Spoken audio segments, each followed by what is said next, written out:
जय माता दी दोस्तों, राधे राधे आप सभी को। कैसी हैं आप लोग, कमेंट बॉक्स में ज़रूर लिखिएगा। ये देखिए, मैं माता जी का जो है खोइछा भरने जा रही थी, तो मैं सोची चलिए आप लोगों के साथ ये वीडियो को शेयर करती हूँ। उम्मीद करती हूँ हमारी बताई हुई छोटी सी जानकारी आप लोगों को बेहद पसंद आएगी, क्योंकि बहुत लोगों को ये चीज़ जानकारी नहीं होती है। अगर आपके यहाँ ये प्रथा है, अगर खोइछा भरते हैं तो ठीक है, नहीं तो आप लोग इस चीज़ को जान लीजिए कि अगर हम नवरात्रि में 9 दिन का व्रत रखते हैं और माता की विदाई होती है, तो जैसे हमारे घर में बेटी बहू की विदाई होती है ना, नई नई दुल्हन आती हैं, अगर वो अपने मायके जाती है तो हम उनका खोइछा भरते हैं, या हमारी बेटी गई है ससुराल में और उधर से आ रही तो वो लोग खोइछा भरते हैं, और इधर से भी जाती है तो माँ बाप खोइछा भरते हैं। उसी तरह से जब माता रानी हमारे घर में 9 दिन के लिए आती है ना, तो उनका जब विदाई होती है तो खोइछा ज़रूर भरना चाहिए। खोइछे में क्या क्या चीज़ रहता है, चलिए ये भी आप लोगों को दिखाती हूँ। तो ये देखिए, मैं सुहाग की सामग्री में आप जो भी चाहिए ले सकते हैं। चूड़ी, बिंदी, सीसा, कंघी, क्रीम, पाउडर, जो भी आपके पास है ले सकते हैं। लेकिन इसमें सबसे बड़ा मेन चीज़ होता है चावल का। तो ये साबुत चावल होना चाहिए और एक हल्दी की गांठ होनी चाहिए। वैसे अगर हल्दी की गांठ आप लोगों को नहीं मिल रही है तो आप जो है सूखी पाउडर वाली हल्दी जो होती है ना, सूखी, उसको एक कागज़ में बांध के पुड़िया में उसको भी डाल सकते हैं। लेकिन अगर कोशिश करेंगे तो मिल जाती है। और इसके बाद हम जो है दूर्वा, जो दूब होती है ना, उसको लेते हैं और इसमें जो हम पैसा डाल देते हैं। ये देखिए, साड़ी ली हूँ मैं, तो अगर हो सके आपके पास पॉसिबल है तो इस तरह से आप साड़ी ले लीजिए। नहीं तो आप चाहे एक ब्लाउज का पीस का कपड़ा ले लीजिए, चाहे 1-2 मीटर कपड़े ले लीजिए। इस तरह से आप जो है खोइछा भर सकते हैं। हमारे यहाँ रामनवमी में माता जी को जब कलश रखा जाता है ना, तो इस तरह से साड़ी चढ़ाते हैं। माता रानी की कृपा है कि हर साल दे देती हैं इसी बहाने से। और अगर मान लीजिए जिसके पास सामर्थ्य नहीं है तो वो कपड़ा भी ले सकता है।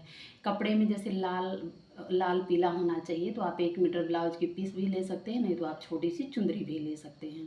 इस साड़ी को हमें जब खोइछा हम भर लेते हैं, तो इस साड़ी को चाहे हमारे घर में ननद आती हैं, चाहे बुआ आती हैं, और अगर मान लीजिए कोई नहीं है तो आप जो है इसे पंडित जी को भी दे सकते हैं, और पंडित जी को भी नहीं देते हैं तो आप प्रसाद के रूप में भी पहन। तो ये साड़ी थी, साड़ी से मैं जो है इसको खोली नहीं हूँ, इसी तरह है, तो मैं एक चुनरी ले लेती हूँ। आप देखे होंगे कि साड़ी के ऊपर जो है दुल्हन चुनरी ओढ़ती है, तो इसी तरह से चुनरी ले लेती हूँ। और इसके बाद मैं इसमें खोइछा भरूँगी। खोइछे में जो है किस तरह से मैं डालती हूँ, खोइछा किस तरह से भरती हूँ, आप लोग अगर विदाई आपके घर में हुई होगी तो आप लोग देखे होंगे। ये हल्दी की गांठ है और दक्षिणा ज़रूर रहना चाहिए। 51 हो, 21 हो, जितनी आपकी सामर्थ्य है उतना आप जो है दक्षिणा ले लीजिए। लेकिन 1 रुपया लगा करके ही लीजिएगा, क्योंकि 100 रुपया और 50 रुपया ऐसे नहीं देते हैं शुभ के काम में। तो इस तरह से ये देखिए, चावल है, चावल साबुत होना चाहिए, खंडित चावल नहीं होना चाहिए। और इसके बाद हम देखिए चावल ले लेते हैं। वैसे तो अगर मान लीजिए आप दे रहे हैं बेटी बहन को, तो चावल 5 किलो, 10 किलो, जितना भी आपके सामर्थ्य हो ना, उतना दे तो बहुत अच्छा है। तो इस तरह से हम 5 बार डालेंगे, और 5 बार डालने के बाद जो चावल हमारा बचा रहेगा ना, तो हम पलट के जो है बर्तन उस पर नहीं डालेंगे, वो चावल उसी में रहेगा। और जब हम खोइछा भर लेंगे 5 बार 7 बार, तो वो चावल फिर हम इसी बर्तन में डाल देंगे। हमें बर्तन पलट के नहीं डालना है। और एक चीज़ है, जब हम पूरा सुहाग की सामान खोइछा भर लेंगे तो थोड़ी सा हम जो है मोड़ लेंगे गांठ के जैसे, या इसके बाद जो है हम ये चावल को उसमें डाल देंगे। और जब हम चावल विदाई में देंगे चाहे, तो वो चावल में से हम थोड़ी सा बचा लेंगे। कहते हैं हमारे घर की लक्ष्मी जो हमारे घर में रहती है, सुख समृद्धि चली जाती है अगर हम पूरा दे देते हैं तो थोड़ी सा हम बचा के रख लेते हैं। तो अगर मान लीजिए आप अपने ननद को दे रही हैं या किसी को दे रही हैं, तो थोड़ी सा इसमें से बचा लीजिएगा। इसके बाद आप मंदिर में भी दान कर सकते हैं। चावल और सुहाग की जितनी भी सामान है सब आप दान दे सकती हैं। इस तरह से आप जो है मोड़ लीजिए। गांठ तो इससे बनेगी नहीं, तो इस तरह से हम मोड़ लेते हैं। मोड़ने के बाद पूरा चावल हम जो है थाली में डाल देंगे। और इसके बाद जो है अपनी कामना को करते हुए माता रानी से प्रार्थना करेंगे, हे मैया मेरे बच्चे की, मेरे हस्बैंड की, मेरे परिवार की रक्षा करिएगा, कृपा करिएगा आप ऐसे ही।